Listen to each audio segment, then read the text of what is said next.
Good morning, sir. Good morning. Are you Traylon Martin? Yes, ma'am. And Mr. Martin, in cause number 25 DCCR 0270, you're charged with the third-degree felony offense of obstruction or retaliation from January 29th of 2025.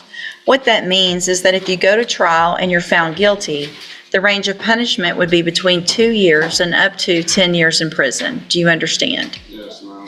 And what is the offer that's been made? 2-year TDC, Judge. And so the state has offered, if you want to enter a plea of guilty, a 2-year term in prison, which is the minimum.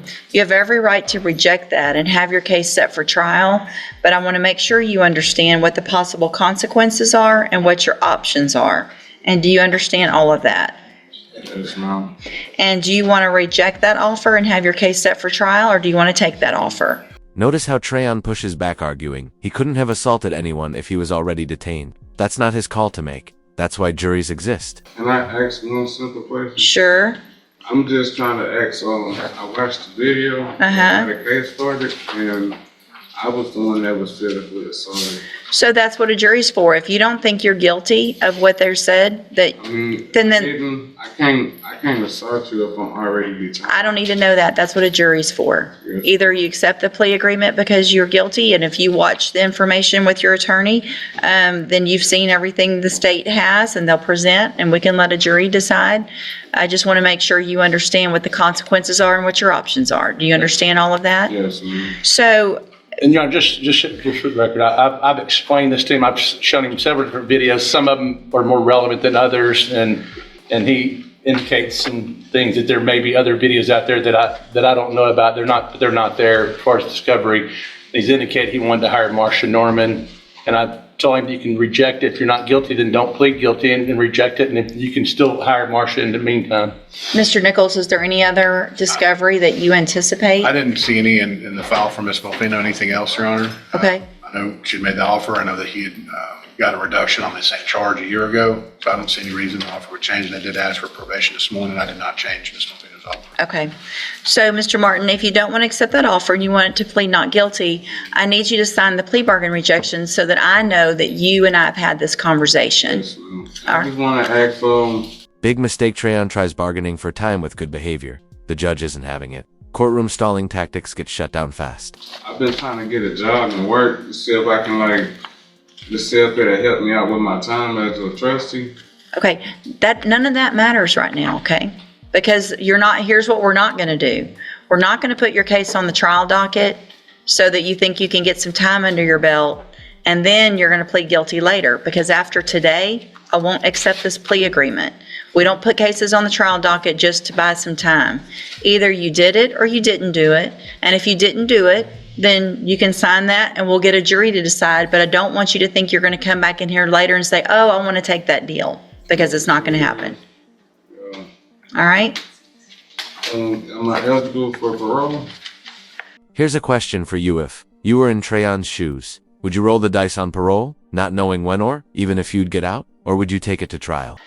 I don't know when you're eligible for parole. I don't know how much time you have. I never had to do this. That's why I'm asking I know, and that's why Mr. Parker's, be able to bail. nobody knows when for sure you would become eligible for parole or if you would make your parole. We don't know that because that depends on other people, not us. I don't make that decision. Your attorney can't tell you that. He doesn't know. It just depends on. I've explained to him how much time, based on what he's told me he has, and how much time I think he'll have to do before he's eligible. But again, I told him I can't guarantee that. But if you're not guilty, then don't sign. You please reject. So it sounds like Mr. Parker's explained all this to you. So either you don't want to take the deal, you are not guilty, and let's go to trial, or you plead guilty and. I'm gonna go ahead on the sign. Sign what? I'm not guilty. You can't say you're not guilty and then sign for time. It doesn't work that way. Because what happens, Officer? for obstruction, it's not assault on an officer. It's obstruction or retaliation, which is different. And there are different elements of that offense than assault on a police officer. So Mr. Parker has gone over that with you. If you want him to explain it again, what specifically that is before, but you cannot come up here and say I'm guilty of something, or I'm not guilty, but I want to take the deal. If you didn't do it, you go to trial. If you did it, I want to go to trial. okay, sign that for me, rejecting that plea offer then. Okay, where? Look, sir, pay attention, sign that. Okay, where the at? Right there, just defendant right there. Okay. I got a hospital bill and I got evidence in the free world. So real quick, hold on, before you go back. Mr. Parker has been appointed to represent you. With your permission, he handles a lot of cases for me as a court-appointed attorney. With your permission, I can release him and appoint another attorney who could begin preparation for trial a little quicker. Is that okay with you? Yes, ma'am. All right, so I'm going to appoint a new attorney today. They'll be out to see you very soon. And just like that, Trayon's getting a new lawyer, fresh eyes on the case, but it resets the clock. In court, time can either save you or sink you. Huh? Can I pick one or y'all? No, you're going to get whoever's next on our list. If you have whoever's next on the list. You can hire whoever you want. You can hire, if you have the funds to hire someone or your family wants to hire someone, they can do that.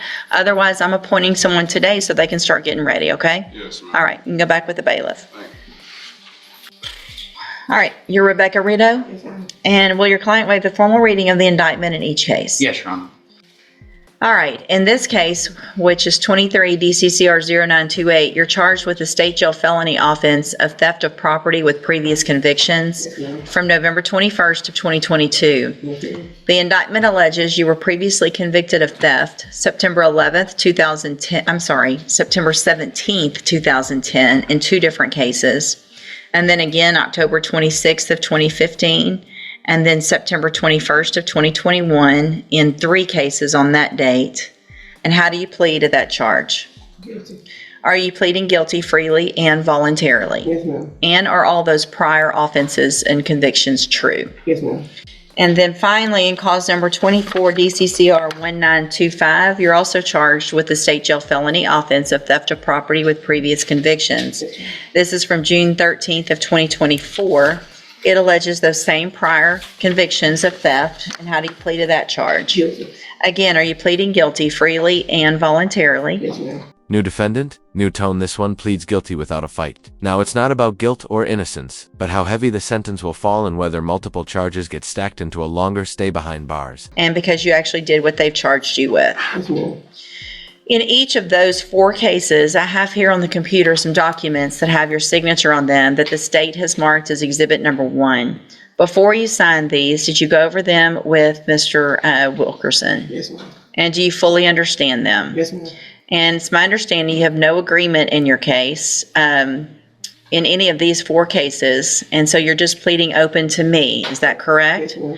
I want to make sure you understand your cases are set for trial to begin with jury selection next week. You have an absolute right to have a jury come in and decide if you're guilty or not, and then to decide what the punishment is if they find you guilty.